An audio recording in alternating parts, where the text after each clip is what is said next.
بسم الله الرحمن الرحيم. السلام عليكم ورحمة الله وبركاته. أسعد الله يومكم بكل خير. اش اخباركم؟ يا ربي مزيانات. اللهم ارحم والدي وموتى المسلمين جميعا، ربي اجعل قبورهم روضة من رياض الجنة.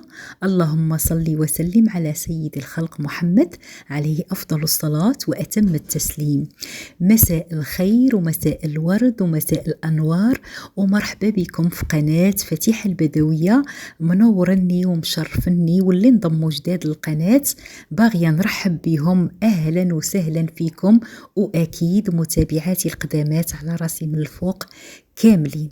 يلا لايك صغير يشجعني ويدعمني، ويلا نبداو الفيديو. اليوم إن شاء الله غادي نضاعفوا كمية الكفتة اللي عندنا من كيلو، غادي تولي حتى ل2 كيلو ونص. غادي نوفروا، غادي ندبروا، وأكيد البنات غادي يكون نفس المذاق ونفس اللذة. وغادي نبارطاجي معاكم كيفاش كنقاد الدجاج واللحم باش كيكفيني الشهر كامل من الاول حتى الاخر، وهكا كنوفر يعني شويه البنات في المصروف. بالنسبه للحم راه داير 75 درهم، الكفته دايره 100 درهم الكيلو، والدجاج داير 19 درهم، ولادان داير 75 درهم الكيلو. ف بزاف الاخوات طلبوا مني نبارطاجي معاهم طريقتي في الغسيل ديال الدجاج. هنا البنات مشيت لواحد الشجره ديال الرنج، هانتوما كما كتشوفوا، وجمعت منها واحد الساشيه. بطبيعه الحال خديت الاذن من عند مول هاد الشجره هذه، فقال لي ماشي مشكل. خديت واحد الساشيه جبتها البنات للدار. ديجا اول حاجه البنات ملي كنجيب الدجاج كنشلو من داك الدم، عاد كنغسلوه مزيان، كنرقدو في الخل والملح. من بعد البنات خديت هاد الرند هذا غسلته مزيان بواحد الشيته ديال هكا ديال خاصه بالمطبخ، غسلته. وغادي ناخذ البنات هاد الرند غادي نديرو في الميكسور، وغادي نقطعو، غادي نضيف عليه شويه ديال الماء، وغادي نطحنو مزيان مزيان، وغادي نرقد فيه هذا الدجاج. شوفوا البنات، هذا الرنج بالنسبه للريحه اللي كتكون في الدجاج كيقضي عليها بصفه نهائيه، ما كتبقاوش تشموا ديك الريحه القاهره ديال الدجاج، ما كتبقاوش تشموها. انا عزيز عليا البنات هذا الرنج هذا، كنقلب عليه دائما، وكنجيبو قليل فين ما كان يعني كنكون هكا عندي بزاف الشغالات ما كنمشيش نقلب عليه. فدائما البنات انا كنبغي نغسل الدجاج بهذا الرنج، كيحيد منه الريحه، كيقضي عليه بصفه نهائيه. هنا البنات راني طحنت تقريبا واحد 5 ديال الرنجات مزيان، طحنتهم مع الماء وشويه ديال الملحه، فرقتهم على هاد البانيوات. بالنسبه للاخوات اللي سولوني على هاد البانيوات، راني شريتهم من السوق ديال الربعه ب 260 13 درهم البانيو. ما لقيتش البنات في الابيض، على داكشي خديت هاد اللون ومخليهم خاصين غير للدجاج والاسماك فقط. من كنسالي كنضرب ليهم غسله، كنمسحهم وكنخزنهم البنات. فصافي هنا هذه الغسله الثانيه البنات. صافي كنحيد، لا كاينه شي شحمه كاينه شي حاجه البنات، كنخلي الدجاج صافي كنغسلو مزيان وكنرقدو. كما قلت لكم هذا الرنج كيقضي على الريحه بصفه نهائيه. وبالنسبه للبنات الطريقه ديال الدجاج، التقطاع ديال الدجاج انا كيقطعوا لي مول الدجاج. اما ربة البيت الا بغات تقطعوا راسها في الدار، فكتاخدي الدجاجه كتقطعي الجنحين من المفاصل، الفخوضه حتى هما من المفاصل، وكتقسميهم على جوج، وكيبقى الصدر كتقسميه حتى هو على جوج. هاد الصدر كنخرجوا منه الكفته، كنخرجوا منه لي زيسكالوب، القطبان والشاورما. فربة البيت خصها دائما تكون مدبره وتعرف هكا كيفاش تقد امورها، وكيفاش يعني تنظم. واخا تكون الكميه قليله تخرج منها بزاف. وان شاء الله اخواتي غادي نبارطاجي معكم تتبيلات ديال هاد الدجاج في الفيديوهات القادمه ان شاء الله. وواحد النصيحه، الدجاج ملي تشريوه معمرنا كنطيبوه نفس النهار، خاصو يبات ضروري في الثلاجه حتى لغد ليه عاد كنطيبوه. بالنسبه للبنات الكبده والقنصه والقلب انا كنطيبهم في نفس النهار، ما كيصلحش البنات يبقاو في المجمد. فخديت كاسترونه درت فيها طريفات ديال الحامض، عويدات القرنفل، ورقه سيدنا موسى، واحد الحبه ديال الباديانه، قطيره ديال الخل، وشويه ديال الملحه. درت ديك القنصه والقلوبه هما الاولين كيتسلقوا، غطيت عليهم ومن بعد حتى غطيب ديك القنصه والقلوبه عاد غادي نضيف ديك الكبده. صافي غير تطلع فيها الغليه وتعاود وغادي نصفي. غادي نبارطاجي معكم ساندويتشات كيجيو البنات غزالين ما فيهم لا عذاب لا حتى شي حاجه، دغيا البنات كيوجدوا. فهنا من بعد ما غسلت البنات الدجاج ما تخليوهش راقد بزاف، حاولوا تقريبا 15 دقيقه كافيه باش ما يشربش لكم الدجاج الماء بزاف ويجيكم هكا ميه. فصافي غسلته مزيان كما كتشوفوا درتو غادي يتسقطر. ودابا غادي ندوز نبارطاجي معاكم شنو شريت ليوسف كهديه. فالسيدات ماشي غير هما اللي كيبغيو يجيوهم هدايا، فالرجال كيترهقوا من كثره هكا المصروف والخدمه والستريس، وحتى الهدايا كيجيبوا لنا الهدايا. فبغيت نشارك معكم هذه الفكره، ممكن اي اخت تهديها للزوج ديالها بلا مناسبه او لا بمناسبه او لا مثلا في عيد ميلاده. وغادي نقول لكم واحد الحاجه، قد ما كانت الهديه ديالك قيمه، قد ما كانت الهديه ديالك مهمه، راه الراجل ما كيغوتش عند استقبال الهدايا، هذه حسب طبيعتهم البشريه. فبعض الاخوات كتكون عندها هكا صعوبه في التعبير، كتلقى لسانها ماشي مزيان بزاف، فكتشري للزوج ديالها هديه كتعتبرها وسيله للتعبير على المشاعر ديالها. وماشي لازم تكون الهديه غاليه، فممكن تشريو لهم البنات هكا مستلزمات الحلاقه او لا محفظه للاستخدام اليومي او لا ساعه، شي حاجة عاجباه وباغي يشريها ولكن لأنه باغي يوفر وباغي يعين الأسرة ديالو فما كيقدرش، فربة البيت تراعي لهاد الأشياء وتشريها له. فهكا هذا جزء من التعبير على الحب، والرسول صلى الله عليه وسلم قال تهادوا تحابوا. فبغيت البنات نبارطاجي معكم هاد الفكرة، فخديت ليوسف هاد صبابط صباط وهكا واحد السبرديله الخروج يعني ديال كل نهار، وهاد الصباطه البنات القهوي ديال هكا شي خريجه زوينه. الثمن ديالهم 400 درهم. طلبتهم البنات، شفتهم في الفيسبوك وطلبتهم، جابهم لي السيد حتى للدار. وياسين راكو عارفين الشباب كيبغيو يشريو لروسهم، خفت نشري له شي حاجه ما تعجبوش، لانه قبل البنات كنت كنشري له كان كيقول لي ماما انا هادشي ما كيعجبنيش، ما كيلبسوش، كيبقى غير هكاك ما كيستعملوش.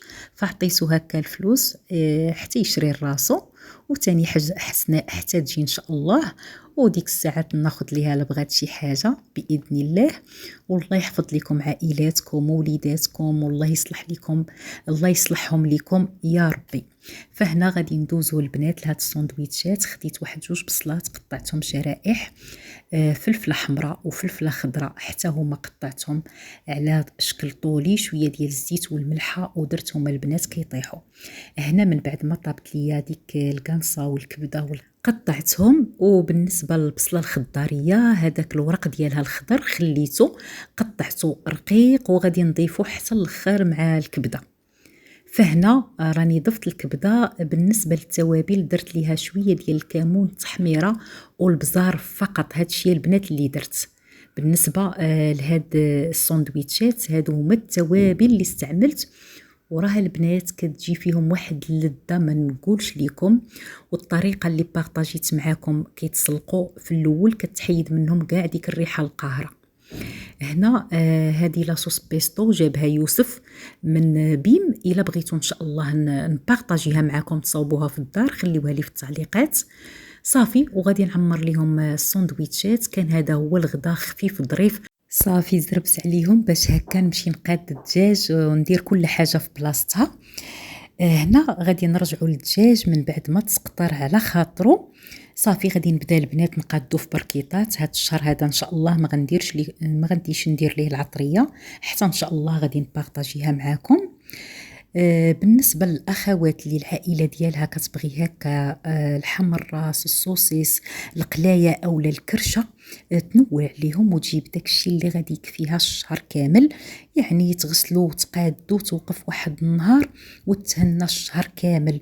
ودائما مهما يكون الراتب ديالك كبير او لا صغير لازم من جدول الاكل ولازم من الورقه وستيلو، ما نمشيوش بعشوائيه. كاينين بعض الاخوات اللي كيجيبوا التقضيه الاسبوعيه ديال اللحوم والاسماك والخضره والفواكه، كيتقداو التقضيه الاسبوعيه، وكاينين اللي كيتقداو الشهر، كل وحده على حسب الميزانيه اللي كيعطيها الزوج ديالها. وبالنسبة للأخوات اللي عندهم دخل محدود وبغاو يقتصدوا شوية، جيبي سوسيس، جيبي شوية ديال اللحم الراس، نوعي، وماشي كل نهار غادي نديروا اللحم، ماشي كل نهار غادي نديروا التقلية. تقدري مثلا نهار ديري فيه بيتزا بالخضرة، نهار ديري فيه كراتان في الفران، نهار ديري فيه طاجين بالدجاج. يعني الأسبوع ديالك خاصك تسلكيه. مرة السردين راه خاصك غير كيفاش تولي راسك، مرة الحريرة العشاء مع شوية ديال البيض مسلوق. فربة البيت لازم تكون مدبرة. مرة نوغيت، الكفتة مرة نديروها برجر، مرة نديرو لي بات هكا مع الصدر ديال الدجاج، مرة هذاك الصدر ديال الدجاج نديروه كينطاكي. وبالنسبة ليا المصروف الأسبوعي ديال الخضرة أخواتي، أنا كنتكلم على نفسي، خليت منه باش نجيب هكا الحوت كل أسبوع. كل أسبوع لازم البنات كنجيب هكا شوية الحوت، مرة كنشري هكا السردين، مرة كنشري البنات البواجو، مرة كناخد شوية ديال الكروفيت، مرة كناخد شوية ديال الكالامار، على حسب، والله يحضر البركة. وبالنسبة للأخوات اللي كيكتبوا لي اختي فاتحة ما كيقدناش المصروف ديال اللحم ووليداتنا مصدعيننا كيبغيو اللحم بزاف، أنا أخواتي اللي غادي نقول لكم خاصك تكوني مدبرة وتمشي مع الوقت. انت اللي كتحكمي في المصروف ديالك، وانت اللي كتحكمي في الرغبات ديالك وديال وليداتك، لأنه الوقت صعاب. حنا ما كرهناش، ولكن راه الوقت صعاب. اللحم غلا، الدجاج طلع للسما، وانا الاساس عندي انه اخواتي ما يغرقوش كريديات. الا دوزتي الشهر كامل غير هكا، يعني دوزتيه مزيان بلا كريديات، فالحمد لله. خصوصا انا كنهضر على النساء اللي عندهم مصروف مثلا 1000 درهم ولا 1500 درهم، راه الوقت ولات صعيبه بزاف بزاف. انا اخواتي كنت شحال هذه كنت كنجيب كيلو ديال اللحم كنت كنطيبه كامل، دابا وليت نقسمو على جوج، ونقدر نقسمو حتى على 3، ما كاينش مشكل. الدجاجه شحال هذه كنت كنقسمها على جوج، كنطيب كل نهار نص دجاجه، دابا نقدر نقسمها حتى ل7، ماشي مشكل، لانه البنات كل شيء غلا. وانا كنتكلم بطبيعه الحال اللي عندهم الدخل محدود، واللي عندهم الله يزيدهم. فكيف ما قلت لكم اخواتي، نهار ندير القطاني، نهار ندير لي بات، نهار ندير غراتان، نحاولوا ننوعوا في الجدول ديالنا. مره ندير معقوده، نحاولوا نسلكوا الايام وما تسلفيش وما تغرقيش كريديات. واخا ما توفريش يعني هكاك، غير ما تكريديش، انا غادي نقول لك برافو عليك، يعني تعرفي كيفاش تسلكي راسك. فهنا من بعد ما قديت الدجاج كله درتو البنات في البركيطات، درت فيه واحد الطريفات ديال الرنج باش هكا ينسم ليا داك الدجاج. هنا دزت لهاد الصدوره كاملين، خرجت منهم لي سيسكالوب، خرجت منهم البروشيت، خرجت منهم الشاورما، وهادوك العظومه خديت واحد البصله درت فيها عويدات ديال القرنفل، واحد الخيزويه، وواحد اللفته ورقه سيدنا موسى، وخويت عليهم 2 يطرو ديال الماء، وغادي نديرهم يغلاو باش غنصاوب منهم مرق مركز هكا، نطيب به الروز، نطيب به لي صوب، كينفع البنات وكيجي لذيذ بزاف بزاف. ما كنرميش البنات حتى العظومه، ما كنرميهمش، كنستغلهم وكنصاوب بهم مرق ديال الدجاج. فمن بعد صافي ما قديت داك لي زيسكالوب درتو في البركيطات ديالو. دابا غادي ندوز لهاد البروشيت وهاد الشاورما، غادي نديرهم في هاد البلاستيكات هكا. البنات كيجيوني هادو ساهلين، كيكونوا مسطحين، فملي كنبغي نجبد كيجيني ساهل، سواء بغيت نجبد نص ديال الكميه ولا نجبد الكميه كامله، كتجيني البنات سهله. فهكا اخواتي انا كنفضل تجيبوا اللحم ديال الشهر بالنسبه للاخوات اللي كياخذوا المصروف الشهري، وتوقفي واحد النهار وتقادي كل شيء وكترتاحي الشهر كامل. هانتوما البنات، وحتى المجمد ديالك كيكون منظم ملي كتحليه، يعني كتكوني مرتاحه. خديت البنات هاد الشهر 10 ديال الدجاجات، 2 كيلو ديال اللحم، وخديت كيلو ديال الكفته. هاد الكيلو ديال الكفته غادي نخرج منه 2 كيلو ونص ديال الكفته. غادي ناخد 2 بصلات وغادي نضربوهم هكا في الميكسور، نشلضوهم رقاق، وغادي نديرهم في واحد الصفاي وغادي نخليهم على جنب باش يتصفى داك الماء ديالهم. والسر هنا هي البطاطا خضراء، غادي ناخد تقريبا حوالي 1 الكيلو ديال البطاطا وغادي نضربهم حتى هما في الهاشوار، وغادي نبدا نعصر ديك البصله من الماء، وغادي ناخد هذاك وغادي نحيد البنات هذاك الماء باش ما كتجيناش هاد الكفته طريه اولا كتجينا ميه. فهانتوما البنات كنعصروا. بالنسبه للاخوات اللي غادي يستعملوا الكفته في نفس النهار، هذاك الماء ديال البصله ما يرميوش، يزيدوا عليه شويه الزيت العاديه وشويه ديال صلصه الصوجه ويدهنوا به الكفته ويدخلوها للفران باش كتجيهم الكفته طريه بزاف بزاف. فغادي نعصر البنات هاد البطاطا مزيان من داك الماء ديالها وغادي نضيفها على الكفته. غادي نجيب البنات دابا لا شابلور، غادي ندير تقريبا واحد زلافه صغيره ديال لا شابلور، واللي كيبغي الشحمه ياخذ هكا الشحمه ديال الكلوه ويضربها حتى هي في الهاشوار. واللي ما عندهاش هكا الهاشوار تحكها غير في الحكاكه ديال المطيشه، لانه الكفته كتجي زوينه بالشحمه. انا على حساب الضغط البنات ممنوع عليا الشحمه وصافي. بالنسبه للتوابل اللي غادي ندير، درت البنات العطريه ديال الكفته واحد المعلقه كبيره، معلقه ديال التحميره، شويه ديال الابزار وشويه ديال الكمون والملح بطبيعه الحال، وضفت شويه ديال المعدنوس صافي. والسر ديال هاد الكفته انك تخلطيها مزيان مزيان كما شفتوا. ضروري البنات تعجنوها مزيان مزيان. شوفوا اخواتي، كيلو ديال الكفته مع كيلو ديال البطاطا، 2 بصلات، زلافه صغيره ديال لا شابلور كيعطينا 2 كيلو ونص ديال الكفته، نفس الطعم نفس اللذه. وهاد الحيله يستعملوها ربات البيوت اللي عندهم بزاف ديال الوليدات. الا كنتي غطيبيها في البلاصه، هذاك الماء ديال البصله ما ترميش كيف ما قلت لكم، غادي تزيدي عليه شويه ديال الزيت العاديه، شويه ديال صوص صوجا وتخلطيه مزيان، لانه صوص صوجا كتعطي هذيك اللمعه الزوينه وهذاك اللون الاحمر. وخدي شي صينيه ديري فيها هكا شويه ديال الماء وديري فيها ورقه سيدنا موسى ونكيها بشويه ديال الابزار، شويه ديال عطريه الكفته باش هاد النكهات تطلع في الكفته. وغديري ديك الشبكه ديال شويه ديال الفران من فوق منها كما قلت لكم اخواتي، وغادي تستفوا فوق منه هذوك القطبان ديال الكفته، لانه هذاك الماء كيطلع دوك النكهات في الكفته وكيعطي واحد المذاق زوين. وغطيبوها على اعلى درجه، ومره مره دهنوا بداك الخليط ديال البصله وصوص الصوجا وشويه ديال الزيت باش كتجيكم هكا الكفته طريه وما كتجيش ناشفه. والماء اللي تحت منها ممكن هكا تصفيوه وتطيبوا به الروز اولا لي بات، لانه البنات نازل كما كنقولوا من عصير الكفته، فكيكون المذاق ديالو زوين وبالصحه والراحه. وبالنسبه للاخوات الجدد اللي شافوا القناه اول مره، الى عجبتك القناه اشتركي ومرحبا بك بين خواتاتك. وإلا حسيتي انك كتستافدي بارطاجي لا فيديو مع امك مع اختك او جروب عندك في الواتساب.